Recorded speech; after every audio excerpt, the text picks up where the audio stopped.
Hello everybody, this is KjmO with KjmO Dark Knight Radio, and I think the last post I made, or last conversation on the radio, because my posting is different on the channel than what we have going on the radio, the Dark Knight Radio I should say, is, speaking of dark subjects, I was on my way to the wound care clinic, 30 miles away up at the hospital.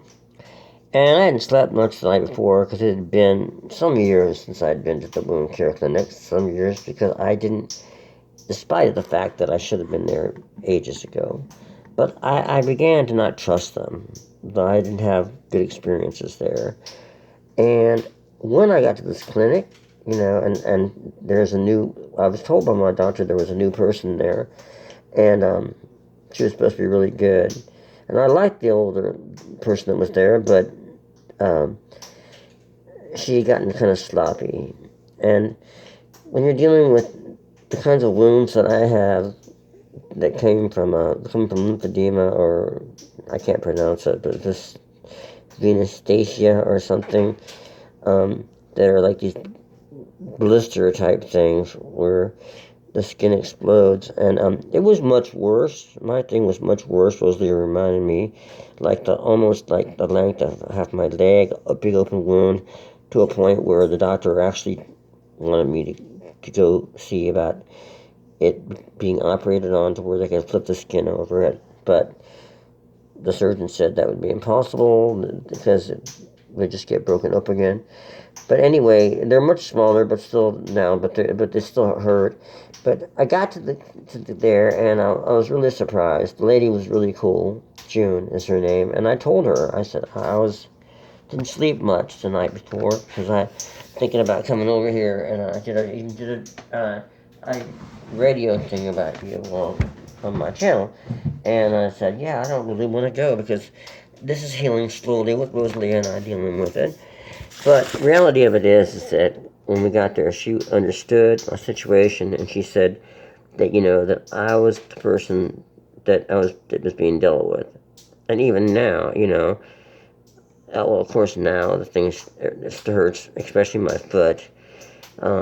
So she just told me, let her know how far she can go, and with, cleaning or digging or whatever, because there are things out there that I don't even want to look at on the internet about this kind of. I don't like to get poked or knifed or razor bladed or use.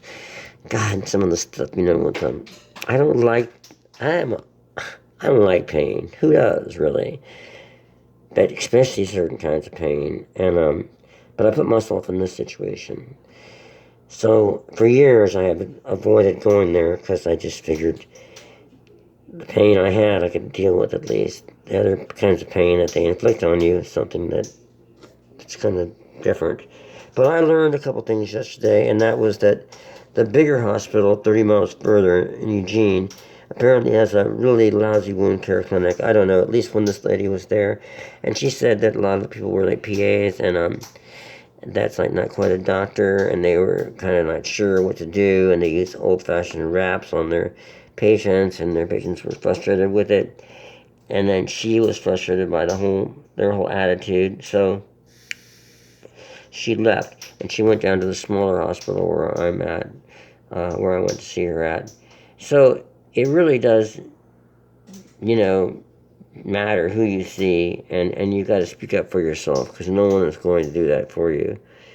And she just was really cool. I'm really glad that I saw her, and I told her, part of my problem was I was ex-addict and heroin addict, and I didn't have very good veins after a while, and I had to, what they call muscle, the stuff into my legs or my arms, muscular, where there's, to the muscle, the fat or whatever, thighs, and this is and so I said these people I've gone to, nurse people or nurse practitioners or whatever, I've seen they've been really evil, and they've had to take out an abscess or help me with an abscess or whatever, because they one in particular in Seattle, like, she just dug deep into the abscess hole wound, and just no respect for me at all, even though there are far worse people out there than dope addicts.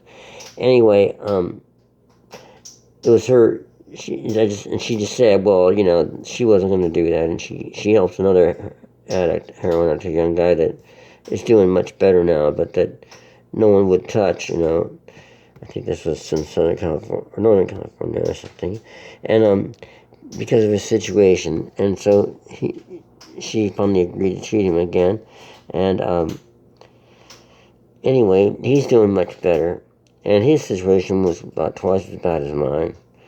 So I figure, this lady is willing to help me out. I'm willing to help her out by going about the same thing. By going about what she wants me to do and by working hard at it. Because I'm tired of this stuff, and the only way to really get your health back is to advocate for your own health. You have to ask questions, make sure these people have a clear understanding of what you want, and that, like she said to me, she reminded me, we're working for you to get it right, not the other way around. And they are that's their jobs, in other words. They're working for us to get it right. And so it's so easy to forget about that in this profession, watching them perform miracles sometimes.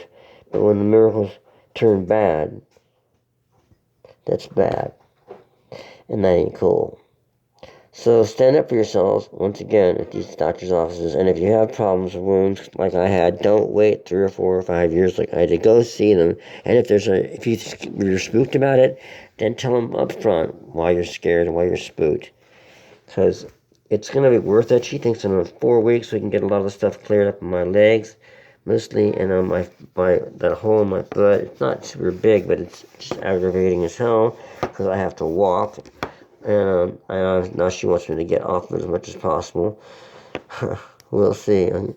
Anyway, have a nice night, morning, evening, day, wherever you're at. And thank you once again for listening to KjmO, Johnny Mo, Dark Night Radio. So long, y'all.